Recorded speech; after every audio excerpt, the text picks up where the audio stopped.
በስመ አብ ወወልድ ወመንፈስ ቅዱስ አሐዱ አምላክ አሜን። የዐቢይ ጾም ሦስተኛ ሳምንት ምኵራብ።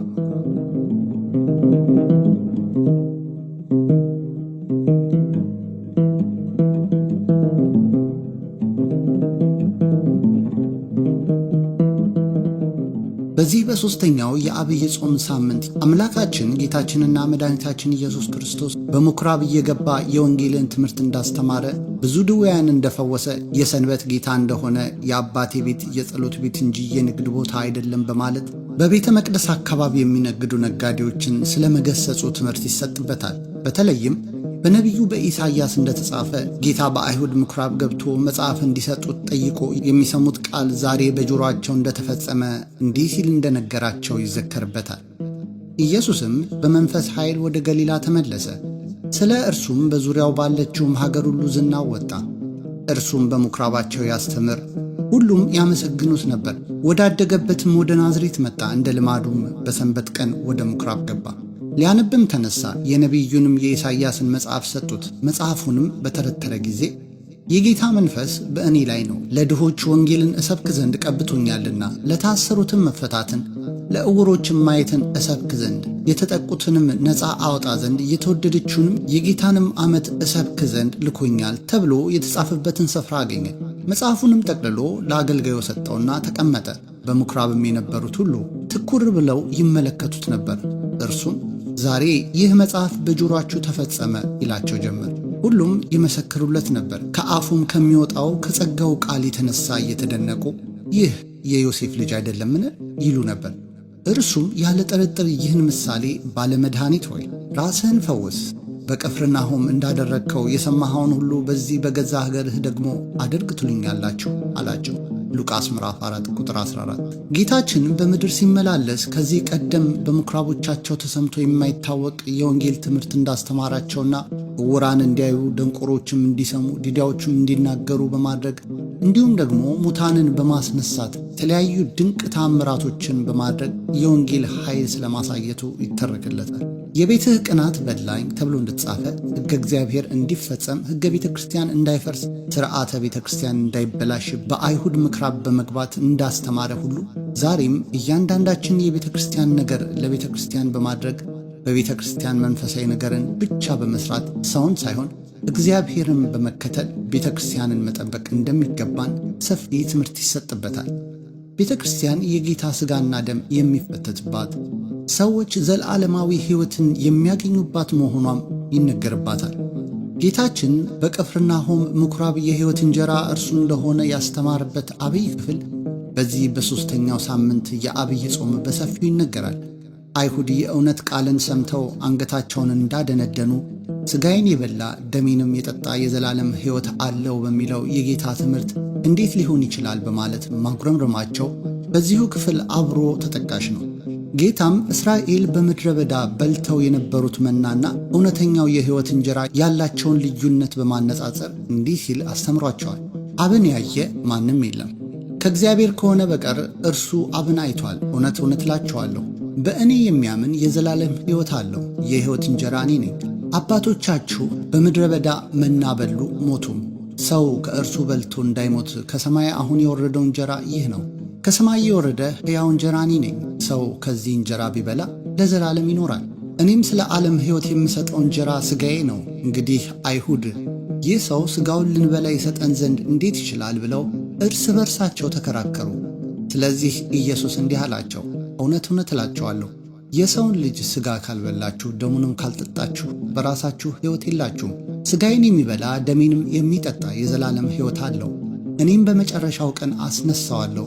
ሥጋዬ እውነተኛ መብል ደሜም እውነተኛ መጠጥ ነውና ሥጋዬን የሚበላ ደሜንም የሚጠጣ በእኔ ይኖራል፣ እኔም በእርሱ እኖራለሁ። ሕያው አብ እንደላከኝ እኔም ከአብ የተነሣ ሕያው እንደምሆን እንዲሁ የሚበላኝ ደግሞ ከእኔ የተነሣ ሕያው ይሆናል። ከሰማይ የወረደ እንጀራ ይህ ነው። አባቶቻችሁ መና በልተው እንደሞቱ አይደለም። ይህን እንጀራ የሚበላ ለዘላለም ይኖራል። በቅፍርናሆም ሲያስተምር ይህን በምኵራብ አለ። ዮሐንስ ምዕራፍ 6 ቁጥር 46። በዚህ በሦስተኛው ሳምንት በቅዳሴ ላይ የሚነበቡ የመጽሐፍ ቅዱስ ክፍሎች ሙሉ ንባብ ከዚህ የሚከተሉት ናቸው። እንግዲህ በመብል ወይም በመጠጥ ወይም ስለ በዓል ወይም ስለ ወር መባቻ ወይም ስለ ሰንበት ማንም አይፍረድባችሁ። እነዚህ ሊያመጡ ያሉት ነገሮች ጥላ ናቸውና አካሉ ግን የክርስቶስ ነው። ትሕትናውንና የመላእክትን አምልኮ እየወደደ ባላየውም ያለ ፈቃድ እየገባ በሥጋዊም አእምሮ በከንቱ እየታበየ ማንም አይፍረድባችሁ። እንደዚህ ያለ ሰው ራስ ወደሚሆነው አይጠጋም። ከእርሱም አካል ሁሉ በጅማትና በማሰሪያ ምግብንም እየተቀበለ እየተጠጋም እየተጋጠመም እግዚአብሔር በሚሰጠው ማደግ ያድጋል። ከዓለማዊ ከመጀመሪያ ትምህርት ርቃችሁ ከክርስቶስ ጋር ከሞታችሁ እንደ ሰው ሥርዓትና ትምህርት አትያዝ፣ አትቅመስ፣ አትንካ ለሚሉት ትእዛዝ በዓለም እንደምትኖሩ ስለምን ትገዛላችሁ? እነዚህ ሁሉ በመደረግ ሊጠፉ ተወስነዋልና። ይህ እንደ ገዛ ፈቃድህ በማምለክህና በትሕትና ሥጋንም በመጨቆን ጥበብ ያለው ይመስላል። ነገር ግን ሥጋ ያለ ልክ እንዳይጠግብ ለመከልከል ምንም አይጠቅምም። ቆላስያስ ምዕራፍ 2 ቁጥር 16። ወንድሞቼ ሆይ እምነት አለኝ የሚል ሥራ ግን የሌለው ሰው ቢኖር ምን ይጠቅመዋል? እምነቱስ ሊያድነው ይችላልን? ወንድም ወይም እህት ራቁታቸውም ቢሆኑ የዕለት ምግብንም ቢያጡ ከእናንተ አንዱም በደና ሂዱ፣ እሳት ሙቁ፣ ጥገቡም ቢላቸው ለሰውነት ግን የሚያስፈልጉትን ባትሰጧቸው ምን ይጠቅማቸዋል? እንደዚሁም ሥራ የሌለው እምነት ቢኖር በራሱ የሞተ ነው። ነገር ግን አንድ ሰው አንተ እምነት አለህ፣ እኔም ሥራ አለኝ፣ እምነትህን ከሥራ ለይተህ አሳየኝ፣ እኔም እምነቴን በሥራዬ አሳይሃለሁ ይላል። እግዚአብሔር አንድ እንደሆነ አንተ ታምናለህ፣ መልካም ታደርጋለህ። አጋንንት ደግሞ ያምናሉ ይንቀጠቀጡማል። አንተ ከንቱ ሰው እምነት ከሥራ ተለይቶ የሞተ መሆኑን ልታውቅ ትወዳለህን? አባታችን አብርሃም ልጁን ይስሐቅን በመሠዊያው ባቀረበው ጊዜ በሥራ የጸደቀ አልነበረምን? እምነት ከሥራው ጋር አብሮ ያደርግ እንደነበር በሥራም እምነት እንደተፈጸመ ትመለከታለህን? መጽሐፍም አብርሃምም እግዚአብሔርን አመነ ጽድቅም ሆኖ ተቆጠረለት ያለው ተፈጸመ፣ የእግዚአብሔር ወዳጅ ተባለ። ሰው በእምነት ብቻ ሳይሆን በሥራ እንዲጸድቅ ታያላችሁ። እንደዚሁም ጋለሞታይቱ ረዓብ ደግሞ መልእክተኞቹን ተቀብላ በሌላ መንገድ በሰደደቻቸው ጊዜ በሥራ አልጸደቀችምን? ከነፍስ የተለየ ሥጋ የሞተ እንደሆነ እንዲሁ ደግሞ ከሥራ የተለየ እምነት የሞተ ነው። ያዕቆብ 2 ቁጥር 14። በቂሳርያም ኢጣሊቄ ለሚሉት ጭፍራ የመቶ አለቃ የሆነ ቆርኔሌዎስ የሚሉት አንድ ሰው ነበረ።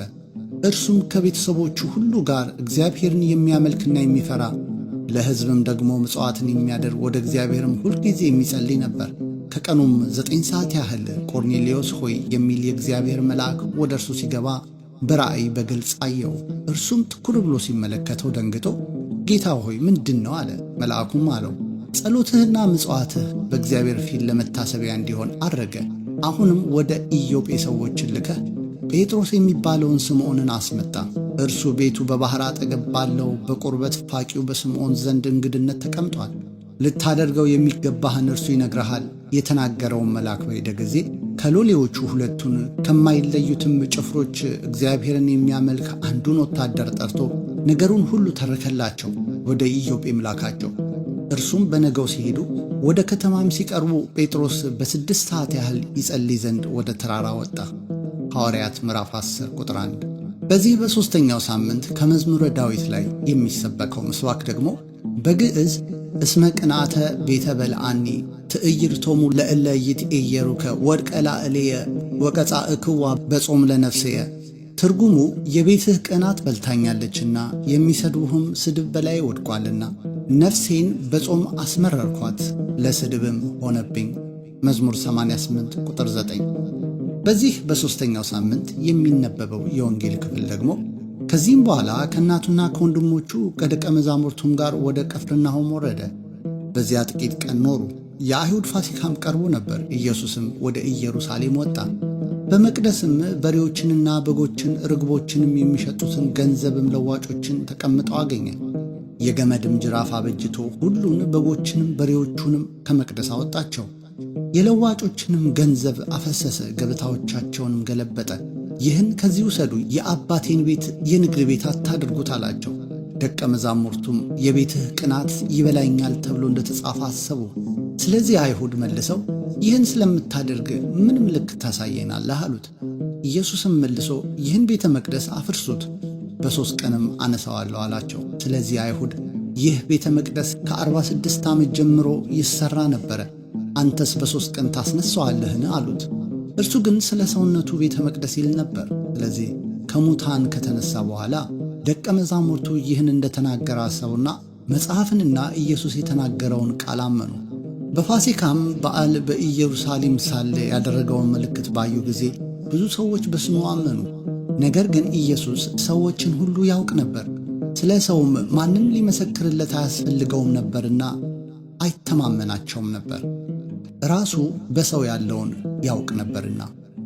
ዮሐንስ ምዕራፍ 2 ቁጥር 12። ይቆየን። ወስብሐት ለእግዚአብሔር ወለወላዲቱ ድንግል ወለመስቀሉ ክቡር አሜን።